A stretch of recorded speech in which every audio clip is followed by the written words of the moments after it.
Hi hello नमस्कार श्री स्वामी समर्थ. स्वागत आहे तुमचं आपल्या रंगभारती बुटीक अँड फॅशन स्टुडिओ या चॅनलमध्ये. तर सगळ्यांचा दिवस आनंदी जाऊ आणि सर्वांना जे पाहिजे ते हवं सगळं मिळो हीच स्वामींचरणी प्रार्थना. आणि आजच्या ब्लॉगला सुरुवात करूया. तर आज आम्ही आलो होतो इथे ब्युटी सलॉनमध्ये, जिथे मला स्पा करायचा होता.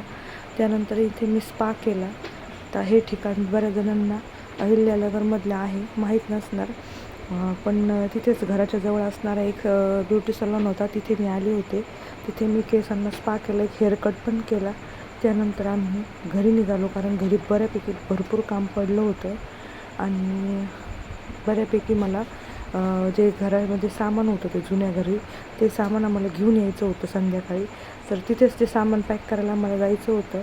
तर चला पुढे बस हां दिसत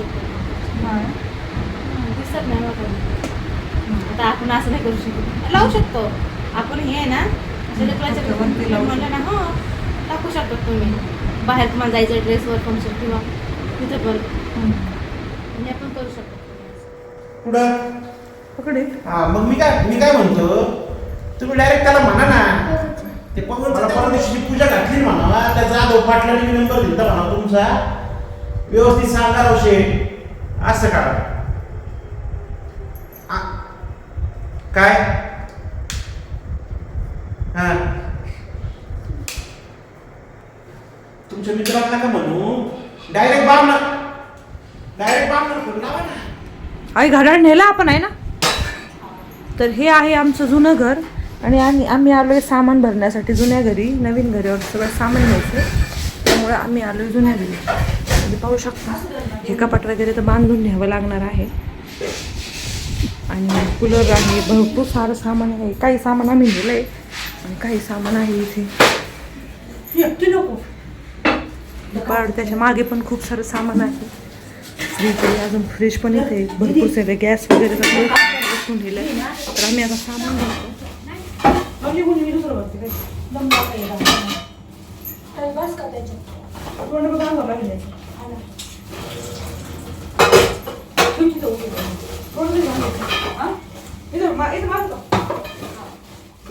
तर नमस्कार. तर ज्यावेळेस आपण शिफ्टिंग करतो किंवा सामान वगैरे आपल्याला ह्या रूममधून दुसरीकडे शिफ्ट करायचं असतं, त्यावेळेस खूप हाल होतात. पण बऱ्यापैकी आम्ही सामान गोणीमध्ये म्हणजे सोयीस्कर नेण्याचा प्रयत्न केला. कारण आधी आम्ही बऱ्यापैकी सामान गाडीवर नेलं होतं. त्यानंतर आम्ही टेम्पो केला होता, तर त्या टेम्पोमध्ये आम्ही भांड्याच्या गोण्या वगैरे भरून ठेवत होतो. आता इथे जवळच असल्यामुळे या पद्धतीनं नेत आहोत. घर आत्ताचं घर आणि जुनं घर, हे रेंटवर जे घेतलं होतं ते घर, हे खूप जवळ अंतर आहे, त्यामुळे आम्हाला एवढा त्रास झाला नाही.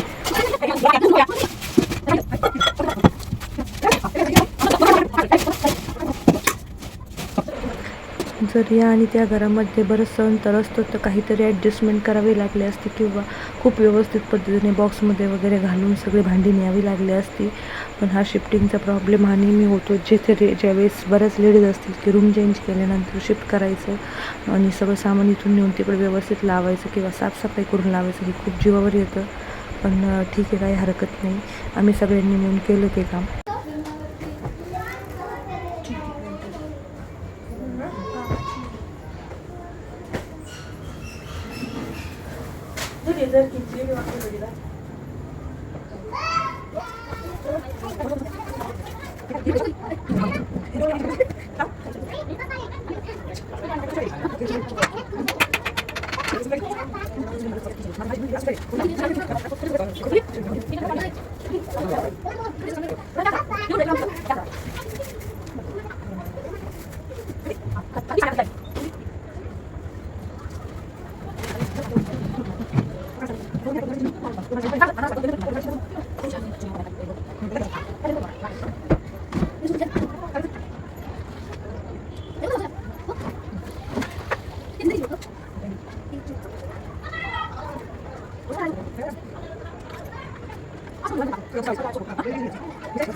हां हा रिक्षावाल्याला पुन्हा महिन्याचे पैसे द्यायचे आहे का हां त्याचे घेऊन टाका आपल्याला मी तुझं मी दुसरं जॉब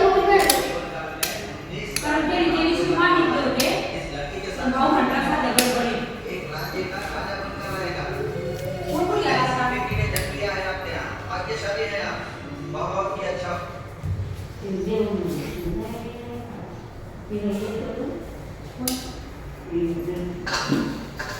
काय कर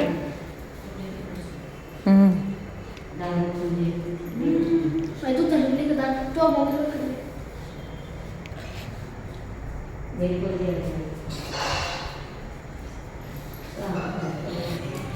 तिला का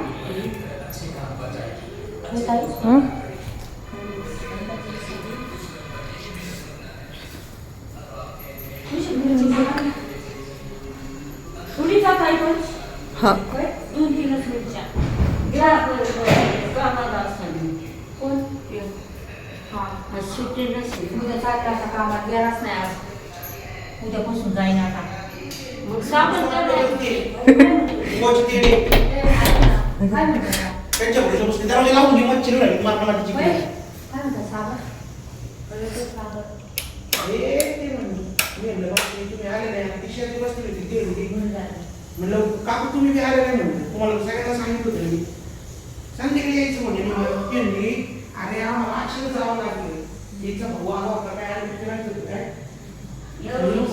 मारायची नाही ना जमलं नाही ना आणि खरंच ते दिवस आहे ना आम्ही इकडं होतो ना रात्री नाही का बियाणा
तर गुड मॉर्निंग सगळ्यांना. दुसऱ्या दिवशी सकाळी मी लवकर उठले होते कारण मला जायचं होतं नेवाशाला. माझं महत्त्वाचं काम पण होतं आणि एक लग्न पण अटेंड करायचं होतं. त्यामुळे मी लवकर उठले होते आणि मी लगेच निघणारच होते नेवाशाला जायला. तर चला पाहूया व्हिडिओमध्ये पुढे काय होतं आहे काय नाही ते, आणि नेक्स्ट व्हिडिओ नक्की पहा. तर नेवाशाला मी कशासाठी चालले आहे हे नेक्स्ट व्हिडिओमध्ये तुम्हाला नक्कीच पाहायला मिळेल, कारण माझं एक बऱ्यापैकी महत्त्वाचं कामही होतं आणि मला एक लग्नही अटेंड करायचं होतं. काही ब्लाऊज होते शिवायला अर्जंट, जे 4 दिवस मी जाणार होते आणि तिथे करणार होते पूर्ण. तर मी ते ब्लाऊज कंप्लीट केले. 2 घागरा होता, 1 वन पीस होते. तर ते सगळे कामं मी कशी पूर्ण करते हे तुमच्याशी नक्की शेअर करते. त्यासाठी पुढचा ब्लॉग नक्की पहा.